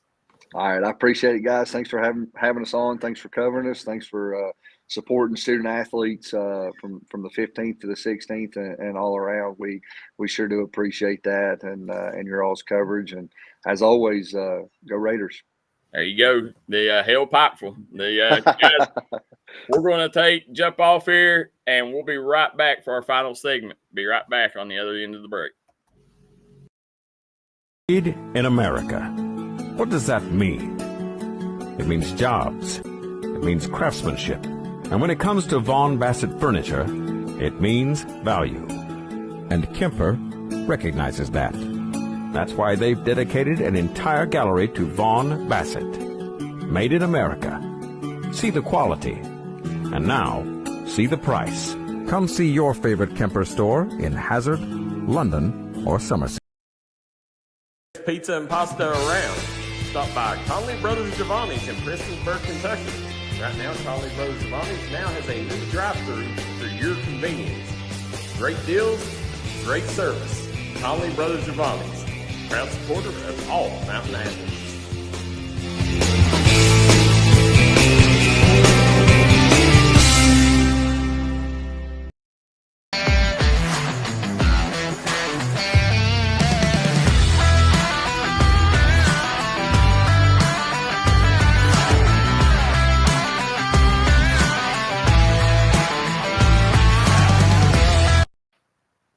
We are back here on the Startup Morning Show. JJ Pruitt, Bradley Dameron, and Darryl McCoy here, guys. Two amazing interviews with two great coaches today.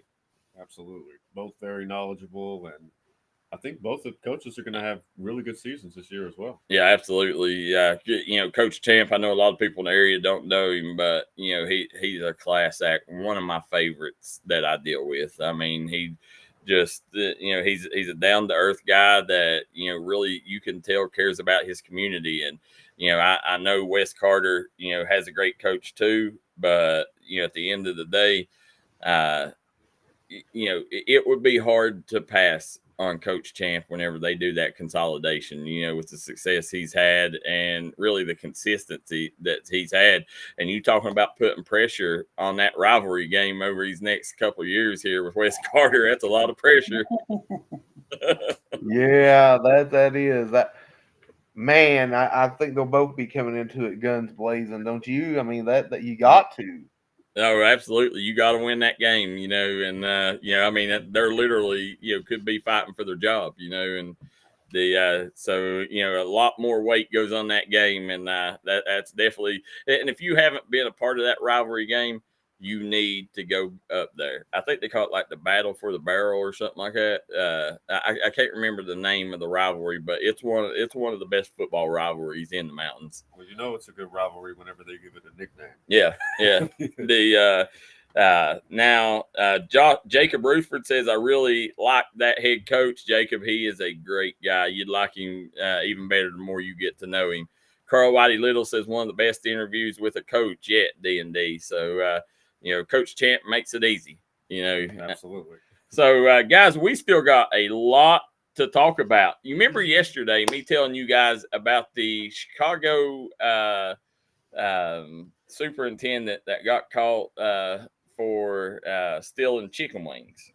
Yeah. Yes. It was like $300,000. Right? Yeah, halfway through the school year, she was $300,000 over the budget. Oh. Okay. Well, Vera Liddell is her name, and Liddell ended up. She got sentenced to 9 years yesterday. Wow. She's 68 years old. Got sentenced to 9 years in prison for stealing chicken wings.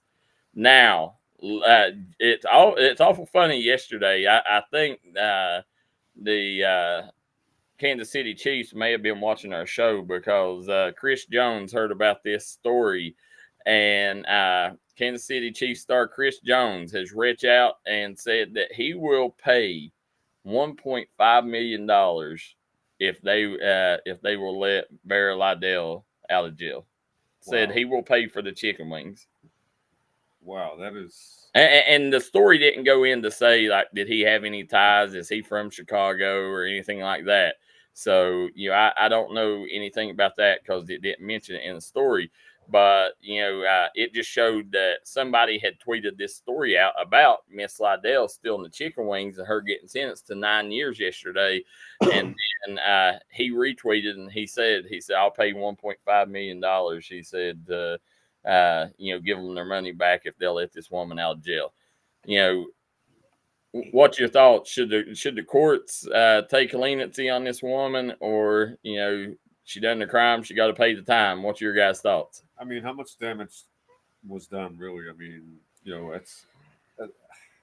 Well, I mean, there could have been kids that needed food. That's what I'm thinking. Like, how much negative versus how much positive? I mean, what was her intent whenever she was doing this? Was she, trying to make a quick dollar, or was she actually trying to help people by selling it for a cheaper price? I mean, what was her intent whenever she was doing this? And, I'm like you, if somehow. Well, I'm sure if it was that much, it was, for her to try to make money. It's probably selfish reasons. But, at the end of the day, she's 68 years old, Bradley. And, it's hard to send somebody like that to jail for 9 years, knowing that, they might not make it through that sentence. And, it is, but at the same time, and by the way, I did look at Chris Jones. He's from Mississippi. So, I think he just probably heard about this. But at the same time, I don't want to set a precedent of people being able to pay off prison sentences. You know what I'm saying? Like, it's tough, but I don't know, man. I don't know why you're doing that at, in your 60s, while you're at that point deciding this is why I'm going to run my criminal enterprise. Maybe it's like a Breaking Bad, like a Breaking Bad type situation where you're looking to try to put some money back for your family. but even then, it's like, I mean, if you let her off, it's like, well, everybody's going to be like, well, if I'm a certain age, maybe I can get away with a couple of crimes. I mean, yeah. At the end of the day, listen, I wouldn't be against if the courts are like, listen, okay, we'll let you out of jail, but you got to do community service, the rest of your life. And, whether it's, working, for free or, ever what you got to do, Put her on house arrest. Yeah, there you go. House arrest would be a great median. And, but 1.5 million, hats off to Chris Jones. That just tells you kind of guy, kind of hard he is, whether it's right or wrong of him trying to do figure out. I think he's trying to do the right thing. I just don't like the whole thing like, this person committed a crime. Well, here's their wealthy friend who's going to pay. You don't want to set the precedent of that. Yeah, you still got to pay the money back. I mean, so if you're going to agree to anything.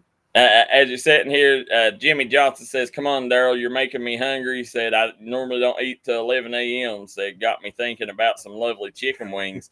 Well, if you do go, make sure you go up to Sal's Restaurant in Coal Run, Jimmy. And Jimmy, now in that neck of the woods over there, Jimmy, they're starting a new restaurant. A lot of people don't know about this, but it's called Wildcat Diner across from Shelby Valley.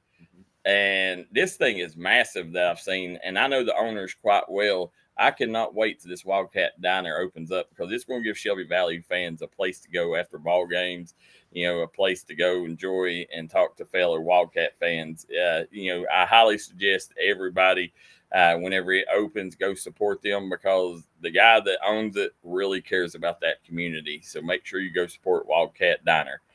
Jacob Rufel says, couldn't she be on ankle monitor or probation or something? I mean, I agree, 68 years old. But again, what makes her any different from if me or you commit a crime, at the age of 40? I mean, $1.5 million is a lot of money, too. It is, that money, that's probably a little bit more than what she actually took. So maybe if you agree to pay it back, they can have some leniency. But I would imagine how much of that money's left. Yeah, I would also imagine she'll probably, hopefully, she'll be on her best behavior and stuff. So maybe she'll be able to, have that sentence reduced over time. So, guys, I don't know if you've seen this, but in New Zealand, Wellington, New Zealand, and I don't know if this is the story. No, Wellington, New Zealand. There was a mission. It was called the Auckland City Mission. They distributed some food that was gave to their food bank, for homeless people. It's kind of a homeless shelter there in Wellington, Australia, and they distributed food boxes. And in them food boxes, there was bags of candy.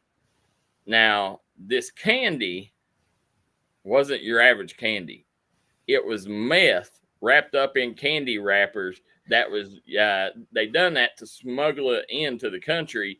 Well, somehow this food or this candy got distributed into a food bank, and each piece of candy was worth $608 of meth. It was just straight meth, lethal doses of meth. And so somebody started saying that the candy tasted a little funny, so they started looking into it, and they had already gave like thousands of these food boxes out that had these bags of candy in it. So right now the police are trying to get all that meth back, and tough situation there in New Zealand, and it makes you even scarier knowing that Halloween's coming up, right, guys? That is awful because you're going to have a lot of people that are going to pick up a habit. Yeah, well, what if them people take that candy they got and they give it away for Halloween? Yeah, that's even worse. I mean, because you hear stories all the time about, like, whenever I was growing up, whenever you would go trick-or-treating and things like that, there was always the one occasion where you would hear a story about somebody, slipping something in the candy. And, yeah, every single year. Yeah, like there was always that one person. So you definitely have to be careful. Yeah, tough situation, right, Bradley? It is a tough situation. Shoot. I can imagine around here, man, like, I don't know. Don't give anyone some ideas. Don't get me started on around here. No. Yeah. My first thought is imagine somebody Shoot. like a grown man trying to trick or treat. Yeah, you're gonna see a lot of adults coming with a pumpkin basket to your door. Yeah.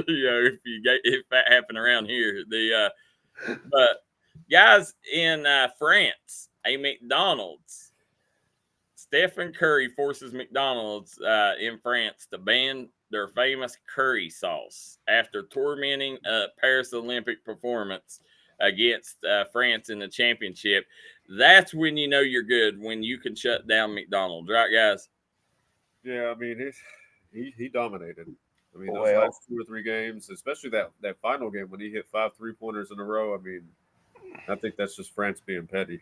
I mean, just take your butt whipping and just move forward. well, we know France is used to waving the white flag, and those croissant eating bums, they can just take it. Steph Curry put them to sleep, and that's all they care. There you go, Bradley. Bradley holding no punches there on the French. Man, he Yeah, what they give us anyway? They give us a Statue of Liberty. That thing's done oxidized. They didn't even think about that. They're not even really French. They just have the name. Have you ever seen Talladega Nights? He's like, "Oh, what do you guys know?" He's like, "Crepes." Yeah, they little pancakes. Yeah.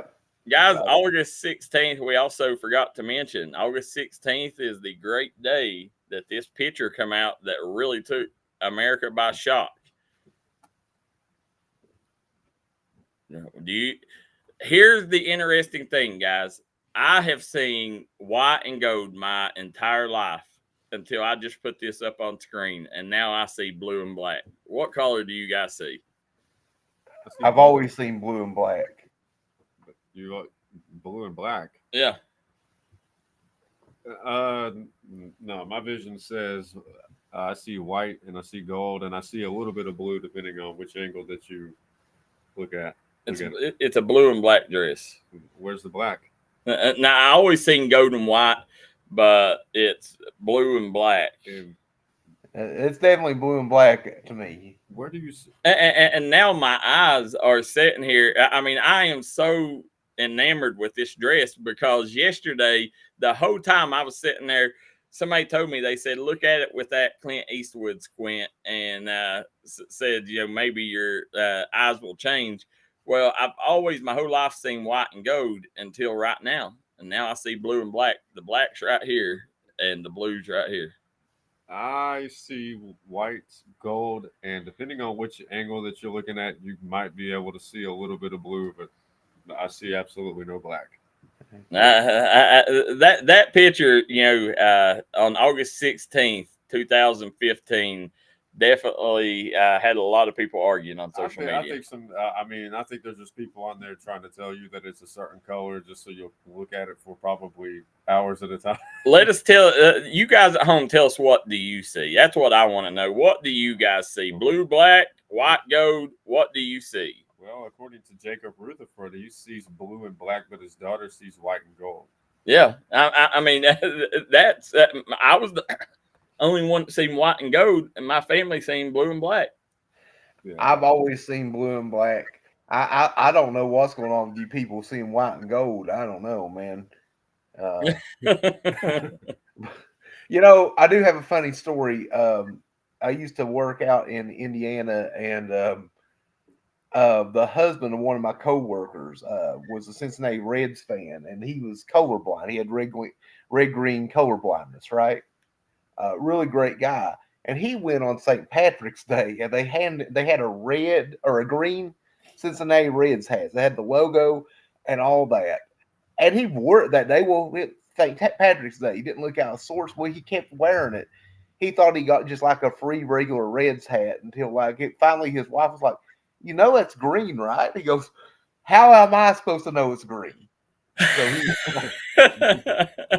That's true. I didn't even think of that. I don't know. I've always wondered about people that couldn't smell and colorblind. I would like to live a day in their shoes and see how life really is. But as we're sitting here speaking of blue, check out the new light show that's going to be at Kroger Field this year for Kentucky football.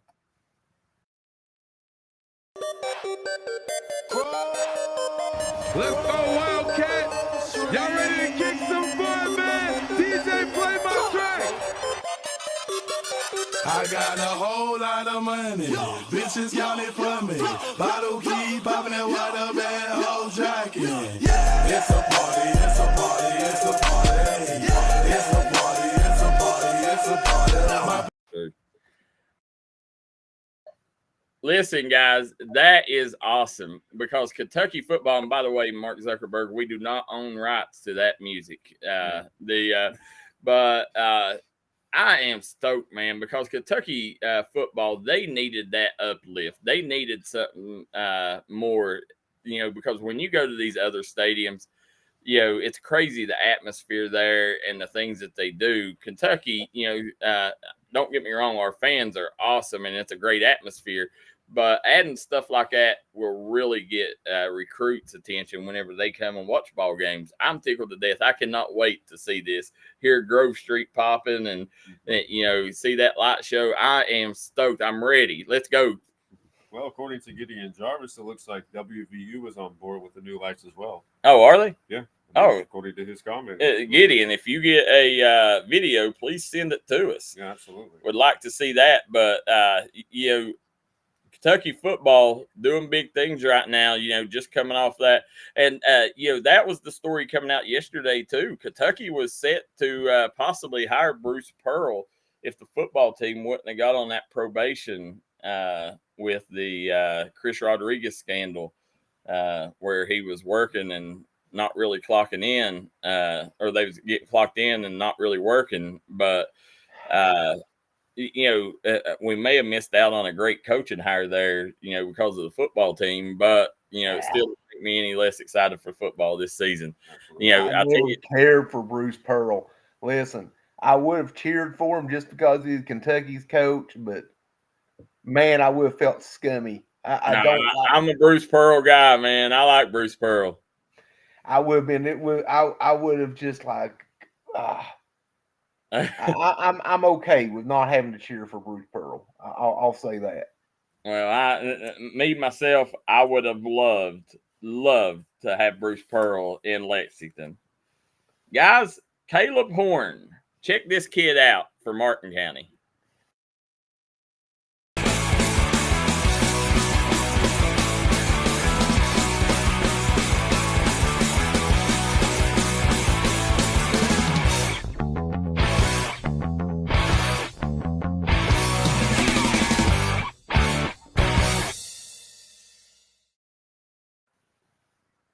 $50-yard field goal in practice. Horn knocking them in on a regular basis. I cannot wait to see the cards, baby.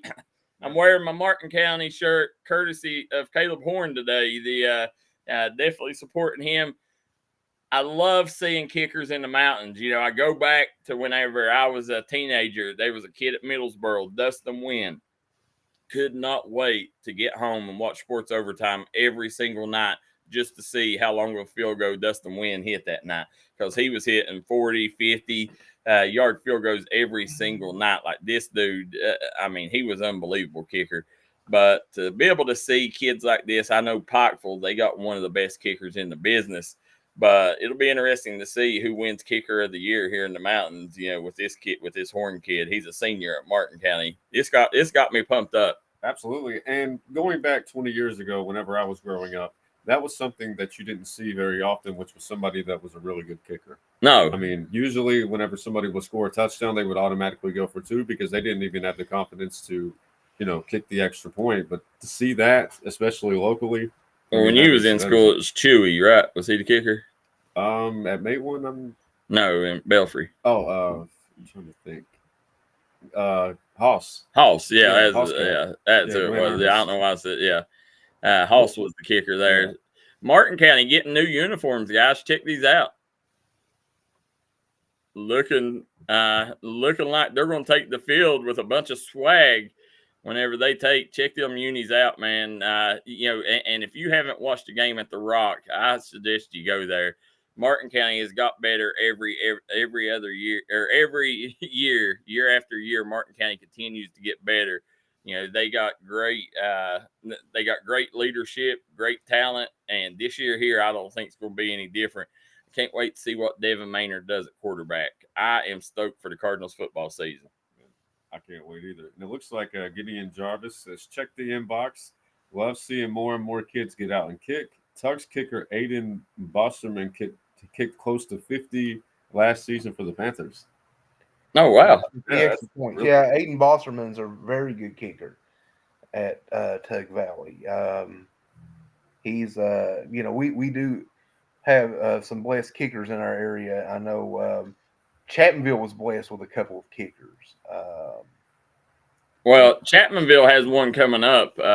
Ashton McClanahan. Yeah, Ashton McClanahan coming up. That is a nationally ranked kicker in his age group. He's a incoming freshman. So, I can't wait to see if he gets some PT as a freshman. When I talked to Coach Belcher the other day, one of the things he said is, one thing I have is kickers. Oh, okay. Yeah, because he has another kicker as well, and I'd have to go back through my notes I can't remember the young man's name, but he's been blessed. They're blessed with kickers. Darryl, thinking of kickers for a minute, I think also the rise of soccer has helped in the area with the kickers. Because I do agree, like back when I was in school, it was a rarity that you saw a place kicker around here. And now I think more teams than not at least have someone to try extra points. Well, they do. And, but, the thing is, you don't see a lot of teams kicking field goals or going for extra points anymore. That's the thing. Everybody's kind of played the numbers game, and you see a lot of teams going for two, like, if I can get 2-point conversion, at least 50% of the time I'm still 100% on extra points. So but I really wish that teams would implement it more.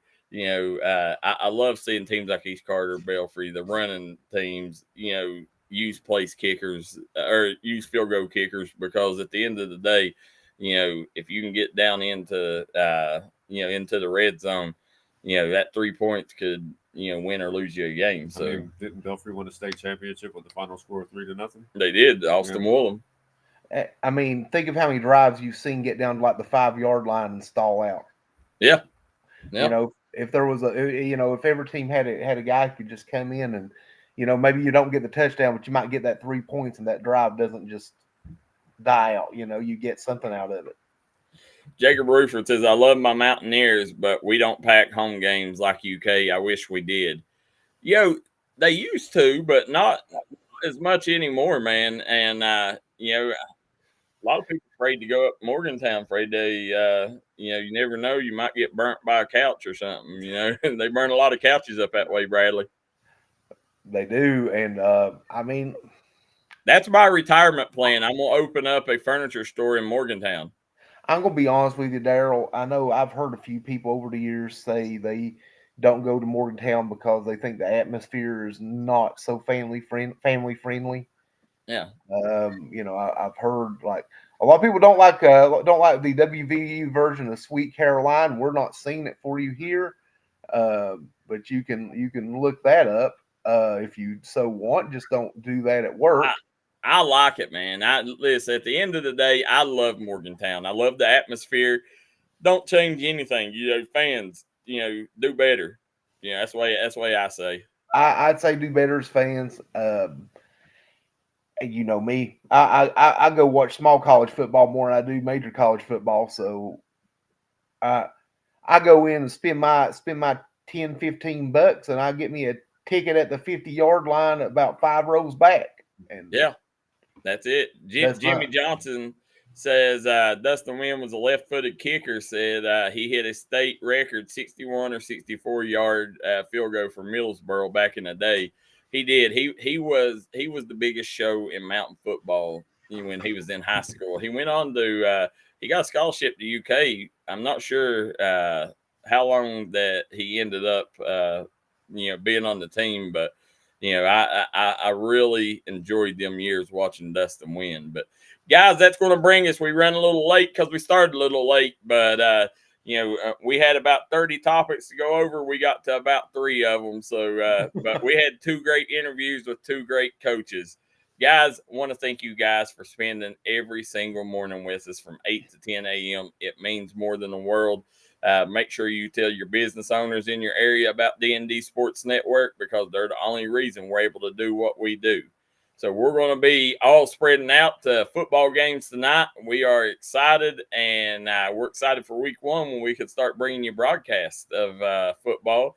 And until Monday, guys, we wish everybody a great weekend, and I hope you have a good day. From JJ, Bradley, and Darryl here on the Startup Morning Crew. See you Monday.